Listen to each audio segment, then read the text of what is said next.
right, let's jump right into this one.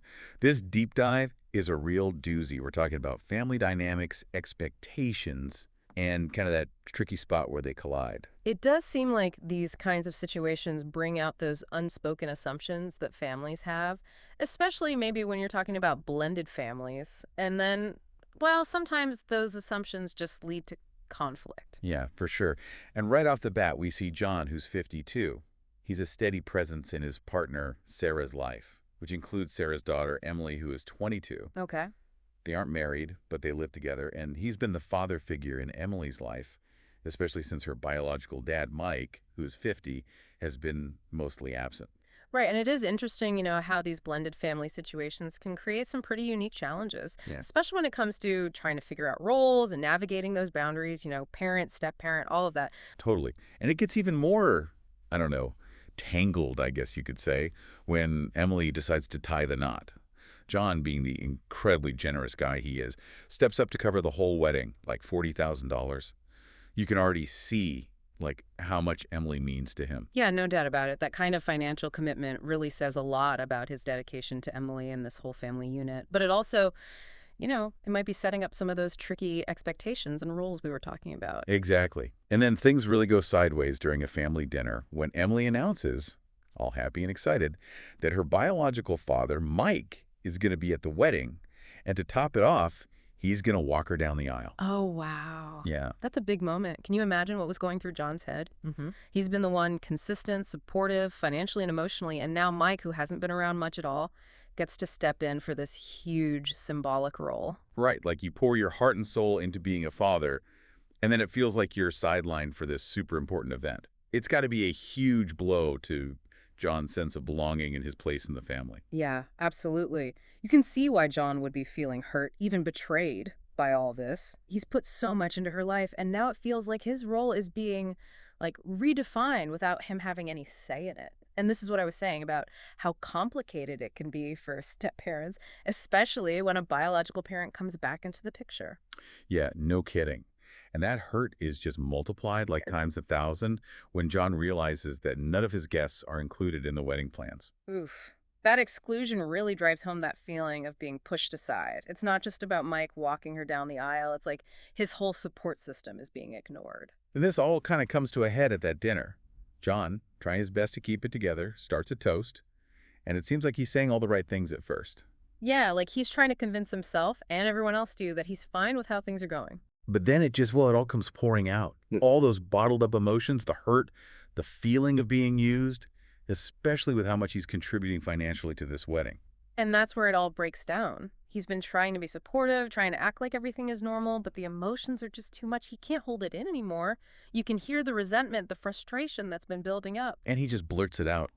Since Mike is now stepping up as the real dad, he should step up and cover the wedding costs, too. Whoa.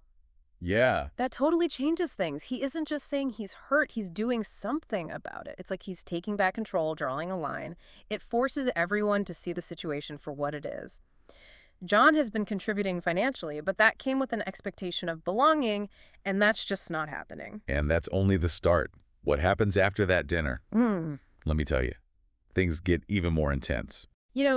This whole thing with John pulling his financial support, it really makes you think about how money can impact family dynamics, especially in a blended family situation like this. Like, maybe John felt like he was losing control? Totally. And he doesn't just talk about it, he takes action. That night, he transfers all the wedding money out of their joint account. He even starts calling vendors to cancel everything. Wow, he's not messing around. It's like he needs to take charge, set some boundaries after feeling like he's been completely disregarded. Exactly. And most of the vendors are cool about it. They refund the deposits. But the venue, not so much. They keep a $1,500 fee. Yeah. But even with that loss, John doesn't back down. He's done. It just shows how intense this whole thing is for him. The money doesn't even seem to matter compared to how emotionally drained he is by this whole ordeal. Yeah, like his focus is completely shifted. He's not trying to make everyone happy anymore. Now it's about his own well-being, his self-respect. And, well, Sarah and Emily, they react pretty much how you'd expect. They accuse him of being selfish. But he doesn't budge. Well, their reactions make sense too. They've been planning this big wedding, and now everything is falling apart. It's a reminder that even when everyone has good intentions, these sudden changes can really cause rifts in families. For sure. And it gets even more, well, kind of heartbreaking when Sarah tries to guilt trip John. She shows him Emily's wedding planner, all these detailed plans she's made, everything that's now unraveling. But as John's looking through it, he realizes something. He's basically invisible in the whole thing. All the music is stuff Mike likes. The menu even have things John is allergic to. Oh man, that's got to be a punch in the gut. Like all his fears about being excluded, not valued, they're all right there in front of him. It's like they didn't even consider him at all. It's tough, but it also seems to make John even more sure of his decision. He asks Sarah and Emily to move out. It's about boundaries, right? John has hit that point where he needs to protect himself, his emotional well-being. Being apart might be painful, but it's a step towards him taking care of himself and what he needs. So what about Sarah and Emily? What happens to them? Well, going through all this actually brings them closer. Emily moves in with her fiance, and his family helps them out financially so they can have a smaller wedding. And Sarah? Sarah tries to take control of the finances, writes herself a check from their joint account, but John saw that coming. He already protected his money.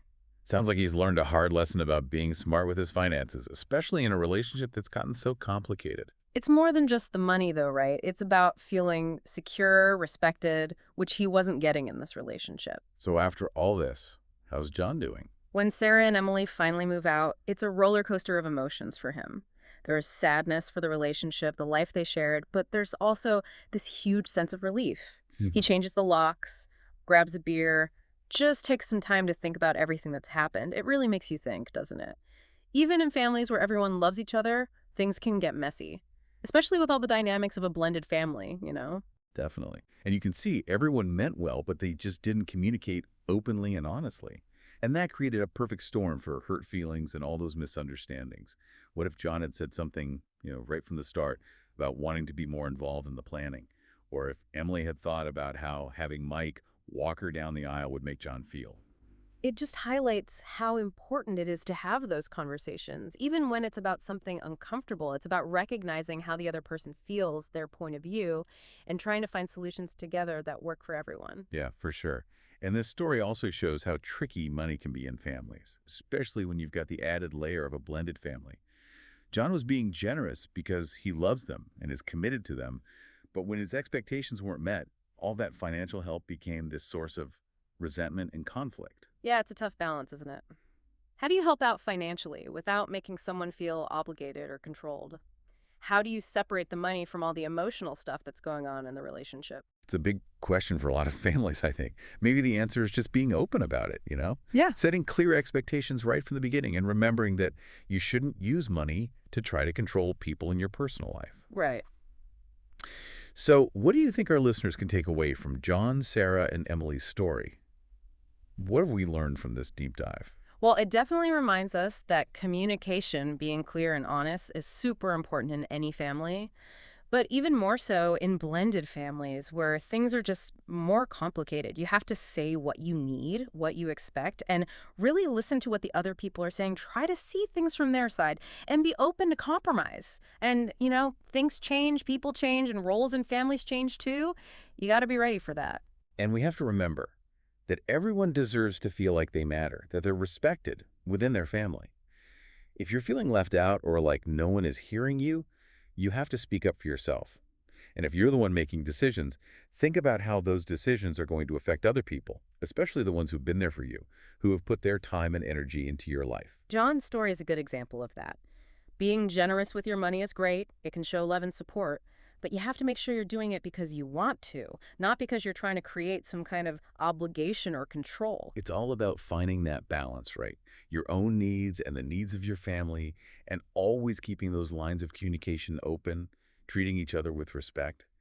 That's the foundation for navigating all the complicated stuff that comes up in any close relationship. We hope that by listening to this, you can learn something, gain some insights, and maybe even handle your own family relationships with a little more understanding and empathy.